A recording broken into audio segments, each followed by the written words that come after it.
Border Gavaskar trophy के पहले test match के दौरान यानी कि पर्थ में जो मैच खेला जा रहा था, उसी दौरान आईपीएल के मेगा ऑक्शंस होने लगे और पिछले 5 दिनों से पूरा फोकस जो शिफ्ट हो गया आईपीएल ऑक्शन की तरफ हो गया। लेकिन एक बार फिर से हमें जो अपना फोकस शिफ्ट करना होगा, बॉर्डर गावस्कर ट्रॉफी की तरफ करना होगा, क्योंकि दूसरा टेस्ट मैच अब एडिलेड में खेला जाना है। और पहला जो सबसे बड़ा चैलेंज था इंडियन टीम के लिए, पर्थ में टेस्ट मैच जीतना, उसमें कामयाबी हासिल कर चुकी है इंडियन टीम। और ओवरऑल अगर देखें तो पर्थ में इंडियन टीम की केवल दूसरी टेस्ट विन है ये पूरे क्रिकेट हिस्ट्री में। उससे पहले मैं आपको बता दूं, जो 2008 में जो जीत आई थी, वाका स्टेडियम तब हुआ करता था पर्थ का, और वाका में वो मैच जीता है इंडियन टीम ने। लेकिन इस बार जो जीत आई है वो आई है ऑप्टस स्टेडियम में, जो कि नया स्टेडियम बना है। और साथ ही में अभी तक अनबीटन थी इस मैदान पे ऑस्ट्रेलियन टीम।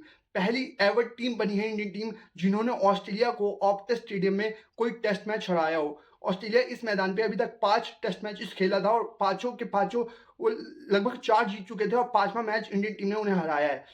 साथ ही में जो मैच होगा एडिलेड, वो बदला लेने वाला मैच होगा, क्योंकि आज से करीब 3 साल पहले जो इंडियन टीम का सबसे लोएस्ट टोटल है टेस्ट क्रिकेट की हिस्ट्री में, 36 ऑल आउट, वो इसी मैदान पे हुआ था और पिंक बॉल टेस्ट मैच में ही हुआ था। और शायद इसी वजह से जो शेड्यूल तैयार किया गया है बॉर्डर गावस्कर ट्रॉफी का ऑस्ट्रेलियन क्रिकेट बोर्ड की तरफ से, या फिर आप कहें दोनों टीमों के मतलब जो भी आपस में मंत्रणा हुई होगी उस दौरान, तो ऑस्ट्रेलिया कहीं ना कहीं ये चाह रहा होगा कि एडिलेड में पिंक बॉल एक बार फिर से रखा जाए, ताकि वो जो भूली हुई यादें हैं वो फिर से एक बार ताज़ा हो जाए और इंडियन टीम उसके प्रेशर में खेले। और इसी वजह से पिंक बॉल टेस्ट मैच एक बार फिर से एडिलेड में खेला जाएगा 6 दिसंबर से। और पिंक बॉल और रेड बॉल में बहुत बड़ा डिफरेंस होता है, और आसमान और जमीन का डिफरेंस होता है, इतना बड़ा फर्क होता है दोनों गेंदों में। क्योंकि जो होता है ना, वो रेड बॉल के मुकाबले जो पिंक बॉल होता है, एक तो रात में खेलना पड़ता है आपको, ऊपर से जो लैकर होता है, जो चमड़ा होता है बॉल का, वो ज़्यादा होता है। जो शाइन होती है बॉल की वो ज़्यादा होती है रेड बॉल के मुकाबले। तो उससे क्या होता है, बॉल जो है ना ऑफ द सरफेस आपके पास जल्दी आता है, आपके पास रिएक्शन टाइम बहुत कम हो जाता है। आपकी जो रिफ्लेक्शन होंगे ना एज अ बैट्समैन, वो काफ़ी तेज़ होनी चाहिए। अब जिनकी एज ज़्यादा है, जैसे कि फॉर एग्जाम्पल रोहित शर्मा, अब रोहित शर्मा हो चुके हैं करीब 37 साल के। अब 37 साल की उम्र में अगर ऑफ द सरफेस बॉल ज़्यादा तेज़ आएगा तो आपकी रिफ्लेक्सेस वीक होंगी, आपकी रिफ्लेक्सेस धीमी होंगी, तो रिफ्लेक्सेस का खेल हो जाता है। आप मान लीजिए कोई ऋषभ पंत जैसा प्लेयर है, तो ऋषभ पंत और रोहित शर्मा के रिफ्लेक्सेस में फर्क होगा। वही एक डिफरेंस हो जाता है यहाँ पे रेड बॉल और पिंक बॉल में। और कहीं ना कहीं जो स्विंग होगा ना, वो जो रेड बॉल होगी उसके मुकाबले ज़्यादा ओवर्स तक होती रहेगी। रेड बॉल का होता है ना कि करीब 15-20 ओवर अगर बॉलिंग हो गई रेड बॉल के साथ, तो उसके बाद जो उसका चमड़ा होता है, जो उसकी सीम होती है बॉल की, रेड बॉल की, वो बैठ जाती है, वो कहीं ना कहीं अंदर घुस जाती है। लेकिन जो पिंक बॉल का चमड़ा होता है, जो लैकर होता है बॉल का, और जो सीम होती है, वो भरी हुई रहती है करीब 40-45 ओवर तक। और इसीलिए बल्लेबाजों के लिए स्ट्रगल होती है, खास करके अगर आप देखें तो टॉप ऑर्डर बैट्समैन के लिए।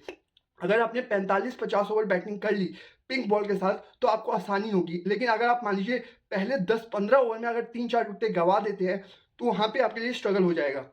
अगर आपको याद हो तो जो इंडियन टीम थी आज से पहले 3 साल पहले जो 36 ऑल आउट हुई थी, वहाँ पे अगर थोड़ा-सा याददाश्त अगर आपकी या तेज़ होगी तो आप शायद भुला नहीं पाए होंगे उस मैच को। मैं तो बिल्कुल नहीं भुला पाया हूँ, क्योंकि उस मैच में इंडियन टीम एक समय पे ड्राइविंग सीट पे नज़र आ रही थी। और मैं आपको बता दूँ, उस मैच में इंडियन टीम के पास 53 रनों की लीड थी सेकंड इनिंग्स में, माफ़ कीजिए फर्स्ट इनिंग के बाद। वहाँ पे सेकंड इनिंग में इंडियन टीम आती है बैटिंग करने, और जो हशर होता है इंडियन टीम का, वो कोई भी इंडियन फैन, क्रिकेटिंग फैन भुलाना चाहेगा जिस तरीके की हालात में वो मैच खेला था इंडियन टीम ने। और उसके बाद जो हुआ वो तो हिस्ट्री ही क्रिएट की गई थी। लेकिन यहाँ पे एक चैलेंज ये होगा ना कि कहीं ना कहीं आपकी जो प्रैक्टिस होगी ना, वो 30 तारीख आज जो मैच होना था उसमें भी नहीं हो पा रही, क्योंकि रेन इफेक्ट मैच हो चुका है। अब उसकी वजह से कहीं ना कहीं आपकी जो लैक ऑफ प्रैक्टिस कहते हैं ना, वो हो सकती है। क्योंकि जैसे रोहित शर्मा हो गए, इसके अलावा और जो एक आध प्लेयर जो नए आएंगे, मान लीजिए जिन्होंने पहला मैच नहीं खेला, अगर एक आध चेंजेस और करते हैं कोई, तो हो सकता है कि 1-2 प्लेयर्स को दिक्कत आएगी।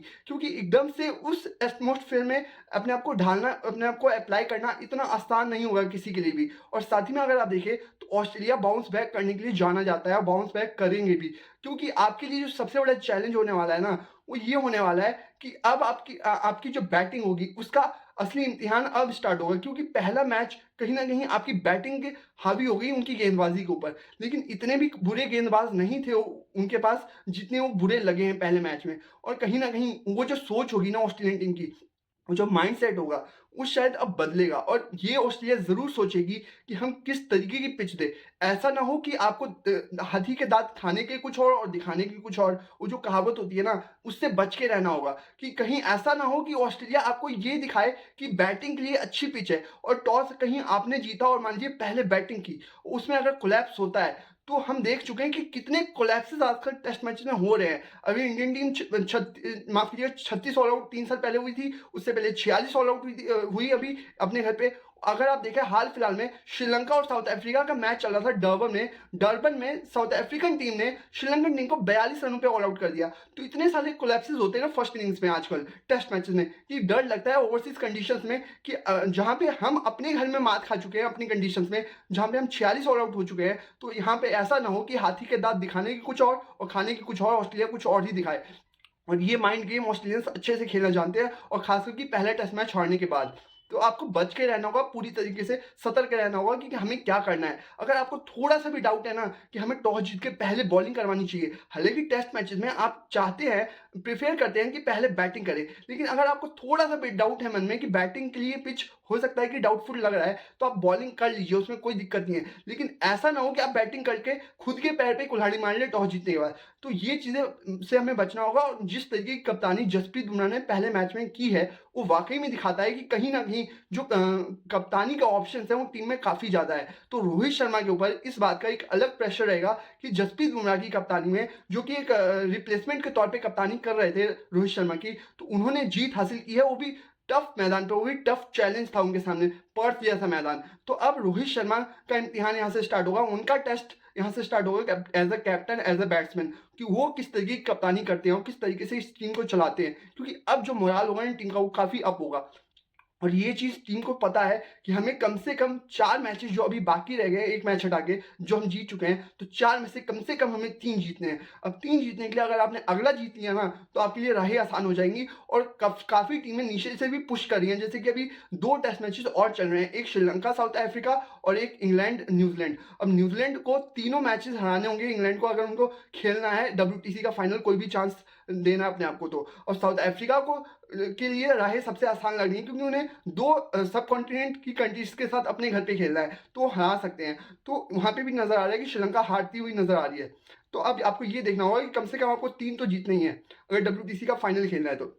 ये तो हो गई अब टेस्ट मैचेस की बात। अब करते हैं थोड़ी-सी चैंपियंस ट्रॉफी के ऊपर बात और बीच में जो ब्रेक मिला है ना, इसमें सबसे बड़ी जो खबरें निकल के सामने आ रही हैं, वो चैंपियंस ट्रॉफी से जुड़ी हुई आ रही हैं और मैं आपको बता दूँ कि चैंपियंस ट्रॉफी मोस्ट लाइकली जो होगा, वो कहीं न कहीं हाइब्रिड मॉडल में ही खेला जाएगा और दुबई मोस्ट लाइकली हो सकता है कि वो वेन्यू हो जिस पे पूरा चैंपियंस ट्रॉफी करवाया जाए। क्योंकि पाकिस्तान को आईसीसी ने सख्त वार्निंग दे दी है कि आपको 24 घंटे का टाइम उन्होंने दिया है पाकिस्तान क्रिकेट बोर्ड को, आईसीसी ने, और ये पूछा है क्या आप मानने के लिए तैयार हैं कि आप हाइब्रिड मॉडल में पूरा चैंपियंस ट्रॉफी कराने के लिए तैयार हैं या फिर नहीं है? अगर नहीं है तो हम किसी और कंट्री को होस्ट बना देते हैं और ये जो होस्टिंग राइट आपके पास रहेगा, बेशक हाइब्रिड मॉडल में होगा लेकिन होस्ट फिर भी पाकिस्तान कहलाएगी। अगर ऐसा नहीं करती है पाकिस्तान तो हो सकता है किसी और देश को होस्ट बना दिया जाए। श्रीलंका हो सकती है, बांग्लादेश हो सकती है, इंडिया में भी करवाया जा सकता है, कोई अता पता नहीं। तो आज रात तक ये क्लियर होता हुआ नजर आ सकता है कि कौन सा ऐसा देश होगा जिसमें हाइब्रिड मॉडल में खेला जाएगा या फिर कोई दूसरी कंट्री को होस्ट बनाया जाएगा आईसीसी की तरफ से। तो देखना कुल मिला के इंटरेस्टिंग होने वाला है कि क्या होता है चैंपियंस ट्रॉफी की इस नौटंकी में। और जितना मजा चैंपियंस ट्रॉफी देखने में नहीं आएगा ना, उससे ज्यादा मजा तो इस बात में आ रहा है कि जिस तरीके से खिचड़ी पक रही है, और खिचड़ी पक क्या रही है कि कहाँ पे खेला जाएगा चैंपियंस ट्रॉफी, यही सबसे बड़ा सवाल है। और चैंपियंस ट्रॉफी कब होना है? लगभग जनवरी फरवरी के महीने में होना है अगली साल ही।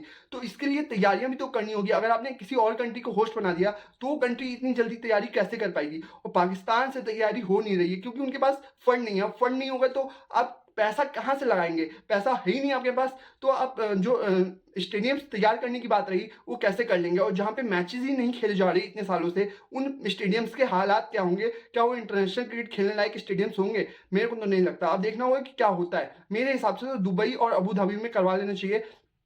मैं ये बात अच्छे से जानता हूँ कि इंडिया के लिए कहीं न कहीं जो अनलकी रही है ना स्टेडियम, वो दुबई और अबू धाबी की रही है। लेकिन फिर भी दुबई और अबू धाबी में ही मोस्ट लाइकली चैंपियंस ट्रॉफी करवाया जाएगा और इंडिया हो सकता है कि अच्छा भी करती हुए आपको नजर आए। तो देखना होगा कुल मिला के होता क्या है और क्या-क्या चीज़ें और निकल के सामने आती है। फिलहाल अभी के लिए वीडियो कैसी लगी? अगर वीडियो अच्छी लगी हो तो प्लीज़ इसे अपने दोस्तों में शेयर कीजिए ज़्यादा से ज़्यादा। साथ ही में अब जो टेस्ट मैच होगा पिंक बॉल, वो काफ़ी ज़्यादा हो सकता है कि रोमांचक हो, और जो पिछली बार हुआ उम्मीद करते हैं कि इस बार उससे बहुत ही बेहतर खेलेगी इंडियन टीम और वो वाली गलती नहीं दोहराएगी। उस समय भी हम ड्राइविंग सीट पे थे और अभी भी हम कहीं ना कहीं आगे हैं, इस सीरीज में 1-0 से लीड कर रहे हैं। तो प्रेशर जो होगा ऑस्ट्रेलिया के ऊपर होगा। तो देखना होगा क्या